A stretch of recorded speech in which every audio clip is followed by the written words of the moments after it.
Olá, agora vamos iniciar, né, nossa última etapa aqui, a parte 4 da nossa aula, que é justamente a carta do apóstolo Paulo aos Coríntios. Na verdade, a segunda, é, é, a segunda carta, né? Já tratamos da primeira, tratamos Romanos, Gálatas e primeira, e agora vamos à segunda carta aos Coríntios, né?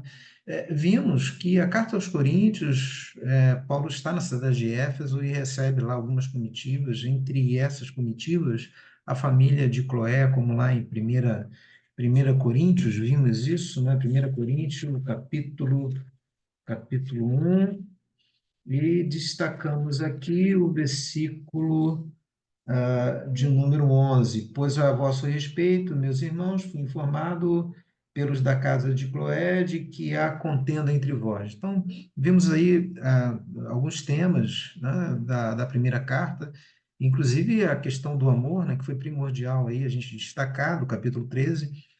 Mas agora, na segunda carta, as coisas não melhoraram, as coisas pioraram. Paulo está sendo muito questionado, né? Ele está sendo colocado aí à prova a todo momento, todo instante. Há um grupo feroz é, na cidade de Corinto, na comunidade de fé de Corinto, na igreja de Corinto, e esse grupo está realmente batendo de frente com um apóstolo, colocando em questão o seu apostolado. Imaginem vocês, né? O apostolado de Paulo está sendo colocado em questão. Será que Paulo, de fato, não participou do grupo dos 12 discípulos? Paulo é de uma segunda geração, né? Paulo não andou com Jesus. Paulo teve a sua conversão a caminho de Damasco, como judeu que era, fariseu que era, mestre da lei que era. Ele, de fato, enfrentou aí muitas situações e, entre essas situações, né, a sua conversão, evidentemente, e como isso retrata, como isso vai causar aí algumas consequências futuras. E agora estamos vendo aqui, nesta segunda missiva, nesta segunda carta, alguns problemas pipocando dentro da igreja, questionando o apostolado de Paulo, né? Parece absurdo, mas de fato é isso que está acontecendo e é isso que nós vamos também ver, entre outras coisas, aqui os temas desta carta. Eu só queria fazer rapidamente com vocês uma pequena introdução sobre pertinente essas duas cartas, essas duas missivas de Paulo, quando ele escreve de Éfeso para a comunidade em Corinto. Primeiro, não foram só duas, né? Me parece, a gente tem pistas dentro das próprias duas cartas de que Paulo escreveu outras, né? Outras missivas, destinou a esta mesma comunidade outras cartas. E essas outras cartas se perderam. Então, teríamos aqui, pelo menos, que a gente pode observar nas duas cartas canônicas, primeira e segunda aos Coríntios, duas cartas canônicas, que a gente está estudando, pelo menos referência a duas outras cartas que simplesmente se perderam e a gente não teve acesso a elas, mas há aqui alguma pista, alguma informação do apóstolo Paulo. Então a gente destaca que a primeira missiva, a primeira carta, a gente não tem. Essa a gente vai encontrar aqui na primeira aos Coríntios uma referência a ela. Ó. A gente vai encontrar na primeira carta aos Coríntios uma referência a uma carta que ele escreveu, que a gente não teve acesso. Por exemplo, se você abrir no capítulo de número 5, 1 Coríntios, capítulo 5, eu abro aqui e quero ler com vocês. Capítulo 5, versículo 9 até o 13. O versículo 9. Já em carta, olha só, a gente está na primeira carta aos Coríntios, capítulo 5, versículo 9. Já em carta vos escrevi. Então, há uma carta que é anterior à primeira aos Coríntios. Se perdeu, a gente não tem ela. E Paulo faz referência. Já em carta vos escrevi e não vos associeis com os impuros. Refiro-me com isto não propriamente aos impuros deste mundo, ou aos avarentos, ou roubadores, ou idólatras, pois neste caso terei de sair do mundo, né? Quer dizer, é como não me associar às pessoas, né? Então eu vou ter que ter um mundo só para mim, exclusivamente para mim. Paulo está dizendo isso. Não é esse tipo de impuro que eu estou dizendo aqui, não. Aí Paulo continua, mas agora vos escrevo. Quer dizer, Paulo já escreveu e agora ele está escrevendo. Mas agora vos escrevo que não vos associeis com alguém que, dizendo ser irmão, for impuro, avarento, idólatra, ou maldizente, beberrão, ou roubador, com esse tal, nem ainda comais. Quer dizer, não é nem o de fora da fé, mas é o de dentro da fé, dentro da comunidade, que comete impureza e está ali, sabe, hipocritamente, com uma capa, né, querendo mostrar, manifestar uma certa santidade. Paulo está dizendo, ó, esses daí, eu aconselho aqui, vocês não devem nem comer com eles. Versículo 12: pois com que direito haveria eu de julgar os de fora? Os de fora, os que não são cristãos, né? É esse. Eu não posso julgar. Paulo está dizendo, não julgais vós os de dentro? Os de fora, porém, Deus os julgará. Expulsais, pois, de entre vós o malfeitor. Então, eu só quero mostrar aqui uma referência que Paulo está fazendo a uma carta que ele já escreveu. Essa carta, não temos esta carta. Essa carta se perdeu, tá bom? Então, existe, anteriormente a 1 Coríntios, uma carta. E também nós temos uma, uma terceira carta, né? A segunda carta é a carta, essa carta, então, aos Coríntios seria a segunda. Essa primeira aos Coríntios seria a segunda, ou seja, a carta canônica, né? Já que a primeira se perdeu. Agora, a gente pode ver também aqui algumas outras observações, né, sobre uma terceira carta que se perdeu. E a gente vai encontrar em 2 Coríntios uma referência a essa outra missiva, carta, que Paulo manteve lá com os crentes de Corinto, que se perdeu. Por exemplo, no capítulo 2, estamos agora na segunda carta aos Coríntios, capítulo 2, diz assim, ó, isto deliberei por mim mesmo não voltar a encontrar-me convosco com tristeza, porque se eu vos entristeço, quem me alegrará senão aquele que está entristecido por mim mesmo? Observem agora, versículo 3. E isto escrevi para que, quando for, não tenha tristeza da parte daqueles que deveriam alegrar-me, confiando em todos vós, de que a minha alegria é também a vossa. Porque no meio de muitos sofrimentos e angústias de coração vos escrevi. Então ele escreve uma carta, que é a carta, talvez, sabe, mais pessoal dele, é uma missiva muito pessoal dele, que fala, é a carta do choro, carta da angústia, que a gente não teve acesso. Então, na realidade, teríamos aí quatro cartas, sendo que a primeira a gente não tem acesso a ela, não teve acesso, é uma carta perdida. A segunda é a primeira aos Coríntios, né, que faz referência a essa carta perdida. Nós temos, então temos uma terceira, essa terceira carta também ela se perdeu, não temos acesso a ela. Quem faz referência a ela é a segunda carta aos Coríntios.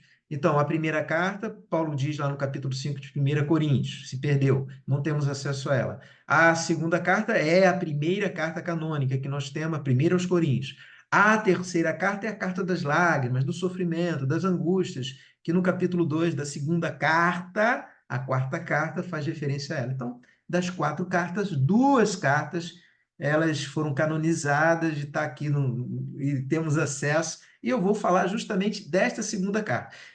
Das duas cartas, é o que nos interessa, a carta que a gente tem acesso a elas, 1 e 2 Coríntios, conforme estão aqui na nossa Bíblia, no Corpus Paulinus, né, nas cartas de Paulo, essa segunda carta é uma carta mais pessoal de Paulo do que a primeira, que nós já nos referimos, já estudamos sobre ela.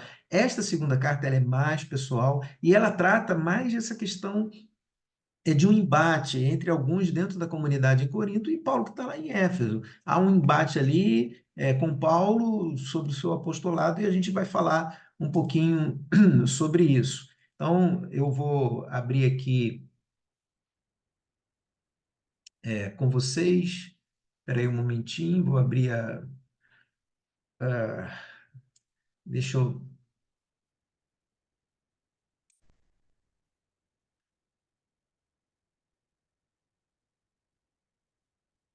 deixa eu abrir aqui isso,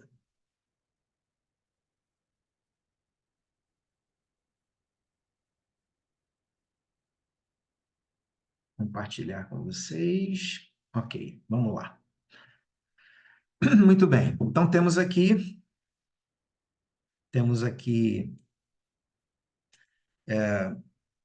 a segunda carta. E nessa segunda carta, o que a gente vê aqui é Ministério da Reconciliação, capítulo 2, 5 a 18. Vamos pegar a Bíblia e vamos dar uma olhada nesse tema. São dois temas aqui que eu quero chamar a atenção. Evidente que tem tantos outros temas, mas a gente não vai ter tempo de trabalhar todos esses temas, né? A gente ainda vai ter mais uma aula presencial, né?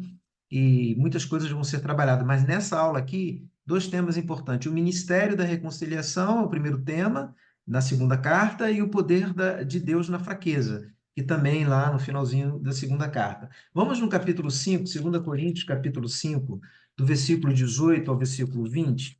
E por que que eu destaco esse tema, ministério da reconciliação? Vamos ler aqui que vocês vão entender. Capítulo 5, versículo 18. Ora, tudo provém de Deus, que nos reconciliou consigo mesmo, por meio de Cristo e nos deu o ministério da reconciliação. A saber, que Deus estava em Cristo, reconciliando consigo o mundo, não importando aos homens as suas transgressões, e nos confiou a palavra da reconciliação, de sorte que somos embaixadores em nome de Cristo, como se Deus exortasse por nosso intermédio em nome de Cristo, pois rogamos que vos reconcilieis com Deus.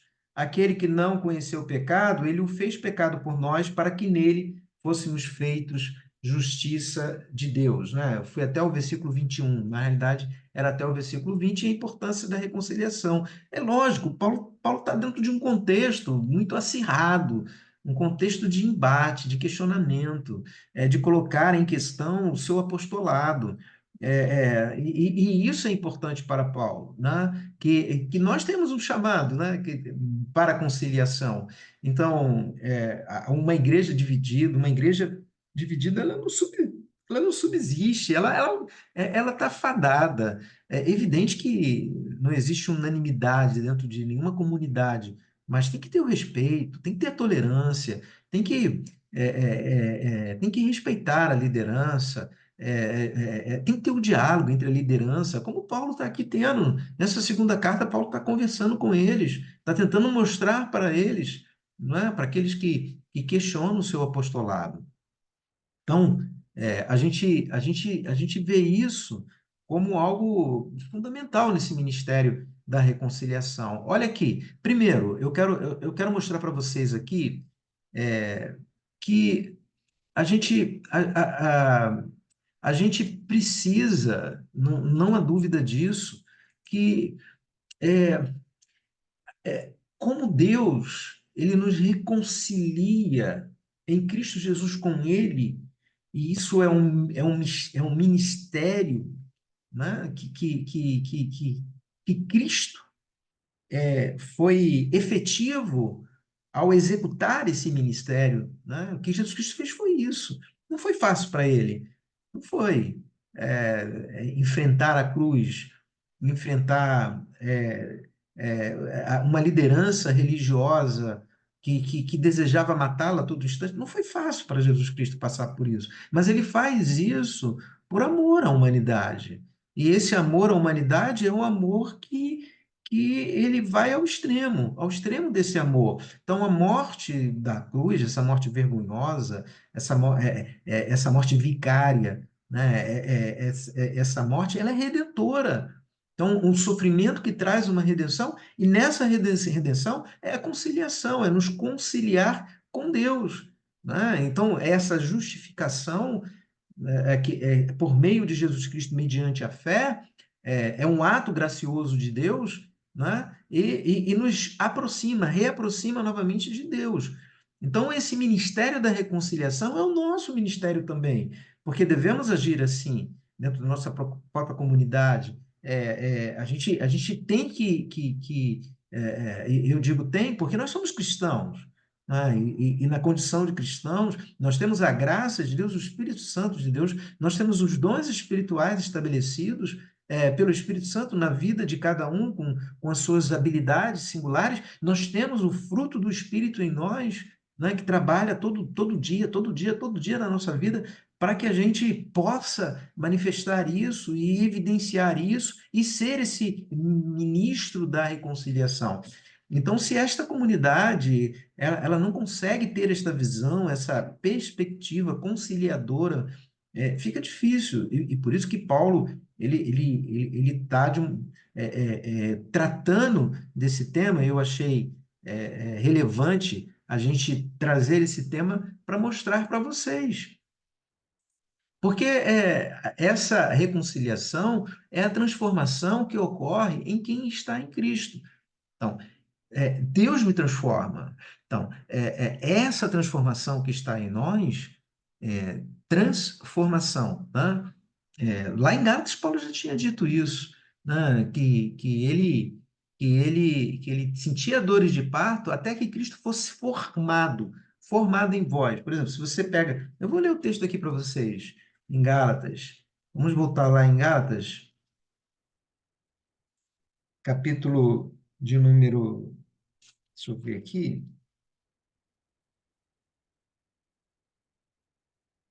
capítulo 4. Você pode conferir comigo.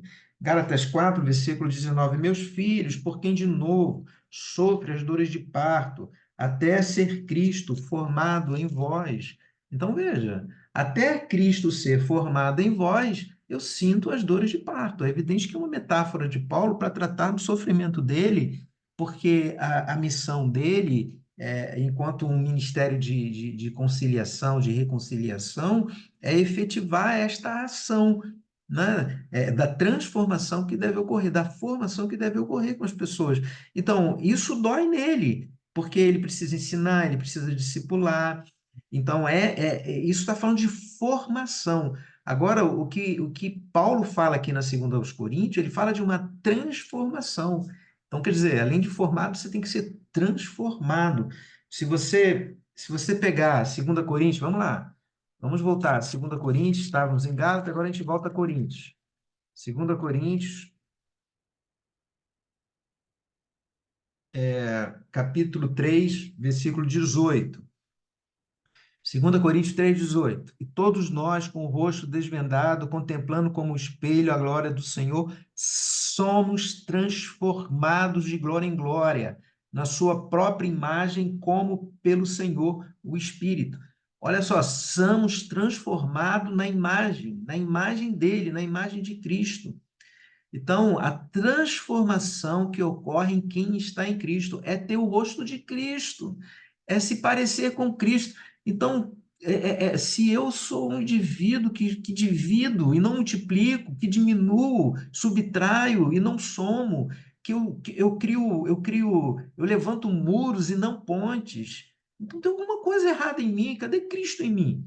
Então, essa transformação que Paulo fala aqui, olha, somos transformados de glória em glória na própria imagem, como pelo Senhor. Então, a imagem do Senhor Jesus Cristo precisa estar em nós, e essa imagem se dá nessa transformação de glória em glória. Então, a cada dia, a cada momento, a gente vai aprendendo. Então, fomos formados por Cristo, Gálatas, nós lemos aqui, né? Paulo sofria dores de parto até Cristo ser formado nos seus discípulos, né? Na comunidade lá da Galácia, e agora ele está falando aqui na segunda carta aos Coríntios, né? Transformado. Então, a transformação que ocorre em quem está em Cristo. Então, Deus nos reconciliou consigo mesmo através de Jesus Cristo, né? Então, agora que nós nos tornamos justiça de Deus, então, como que minhas atitudes destoam desse Cristo, desse Deus? Se eu sou justiça de Deus, se eu me torno justiça de Deus, porque essa reconciliação, né, essa justificação, ela provoca em mim uma mudança, uma transformação. Então, a minha vida realmente ela é modificada, transformada. As minhas atitudes são transformadas. Ninguém é transformado da noite para o dia. Não acontece uma metanoia assim, ó, pá, fui transformado, mudado. Não. Esse é um processo longo de conversão, de mudança, de transformação, que vai me acompanhar por muito tempo, né? E talvez a minha vida toda na igreja, eu chego ao fim da minha existência e não consegui a transformação plena, porque ninguém é perfeito. Então, a proposta aqui não é que ninguém seja, mas que a gente caminhe em busca dela, em busca da perfeição. Então, assim, esta comunidade, ela tem um problema, ela tem um questionamento com Paulo, e essas dissensões e tudo mais que está acontecendo, o apostolado dele colocado em questão, Paulo precisa estar aí meio que resolvendo essas questões, trabalhando isso daí, mostrando, né, esse ministério aí da reconciliação. E eu queria, assim, só mostrar para vocês o poder de Deus na fraqueza. Esse texto de 2 Coríntios 12. Eu vou pegar aqui com vocês para a gente terminar, e só para mostrar para vocês que Paulo, por mais frágil, fraco que seja e tudo mais, ele sendo questionado, apesar que aqui mesmo em 2 Coríntios, ele vai dizer: olha, ninguém fez o que eu fiz. Ele pega o currículo vitae dele e vai mostrar para os crentes aqui desta comunidade que questionam o seu apostolado. Se você pega, eu vou abrir no capítulo 11, vamos abrir antes de falar do poder de Deus na fraqueza, deixa eu mostrar para vocês aqui no capítulo 11, vamos ver aqui a partir do versículo 21, 2 Coríntios 11, 21. Ingloriamente o confesso como se fôramos fracos, mas naquilo em que qualquer tem ousadia com insensatez, o afirmo, também eu a tenho. Ou seja, ele também tem ousadia, ele também tem coragem. Vocês estão falando do meu apostolado? Então tá, peraí. Olha só, são ministros de Cristo, né? Ou melhor, versículo 22, são hebreus, se referindo lá aos discípulos de Jesus Cristo. Também eu. São israelitas? Também eu. São da descendência de Abraão? Também eu. Então, os discípulos, e vocês, judeus também, eu também sou. Aí, olha só, versículo 23. São ministros de Cristo? Falo como fora de mim. Eu ainda mais. Aí está se referindo talvez aos outros ministros, aos outros apóstolos, discípulos de Cristo que andaram com Cristo, ele não andou, e por isso ele está sendo questionado. Ele está falando, eu muito mais. Olha só como ele está sendo ousado. E de que forma ele foi mais do que os outros? O que ele foi mais do que Pedro? O que ele foi mais do que Tiago, do que João, do que os outros discípulos de Cristo, os outros apóstolos? Ele vai dizer aqui, olha, muito mais, e ainda mais em trabalhos, muito mais em prisões, em açoites sem medida, em perigo de morte, muitas vezes. 5 vezes recebi dos judeus uma quarentena de açoites menos um. Fui 3 vezes fustigado com vara, uma vez apedrejado, em naufrágio 3 vezes, uma noite, um dia passei na voragem do mar, em jornada muitas vezes, em perigos de rios, em perigo de salteadores, em perigo entre patrícios, em perigo entre gentios, em perigos na cidade, em perigos no deserto, em perigos no mar, em perigo entre falsos irmãos, em trabalhos, fadigas, vigílias muitas vezes, fome, sede, em jejum muitas vezes, em frio, nudez, além das coisas exteriores, ao que pesa sobre mim diariamente a preocupação com todas as igrejas. Então vocês estão questionando o meu apostolado? É maravilhoso, né? Ele aqui é ousado, ele pega tudo, todo o currículo, tudo que ele fez, né? E tá aqui, ó, joga na cara, né? Esse aqui sou eu. Olha que eu passei, vocês estão me questionando. Aí, agora, o poder de Deus na fraqueza, porque mesmo na minha fragilidade, na minha fraqueza, ele reconhece isso. Ele reconhece que ele é fraco. Ele pode ser ousado, corajoso, mas ele é fraco. Ele não é melhor do que ninguém, apesar de mostrar que ele fez muito. Então, no capítulo 12, ele vai dizer no versículo de número 9: então ele me disse: a minha graça te basta, porque o poder se aperfeiçoa na fraqueza. Então, a fraqueza de Paulo é aperfeiçoada pela graça de Deus. Pois mais me gloriei nas fraquezas, para que sobre mim repouse o poder de Deus. Então, ele não sente prazer em falar das coisas maravilhosas, né? Das coisas poderosas que ele fez. Não, ele sente muito mais o gozo, o prazer nas fraquezas, porque o poder de Cristo se aperfeiçoa nele. Então, tudo que ele passou, todas as situações horríveis pelas quais ele atravessou, né? E diante das suas próprias fraquezas, fragilidades, né? Ele demonstra então que o que importa no final é o poder de Deus. Que isso também seja na nossa vida, né? É muito bom. Eu acho que, poxa, pega aí a carta de Paulo aos Coríntios, a segunda carta, se aprofunda nisso daí, porque de fato tem muita coisa boa, muita coisa bacana aí nessas cartas. Eu preciso terminar aqui, essa aula então está completa, aí vocês terão mais uma outra aula presencial e vai dar tudo certo aí, tá bom? Deus abençoe a todos e bons estudos e até a próxima, que o Senhor abençoe.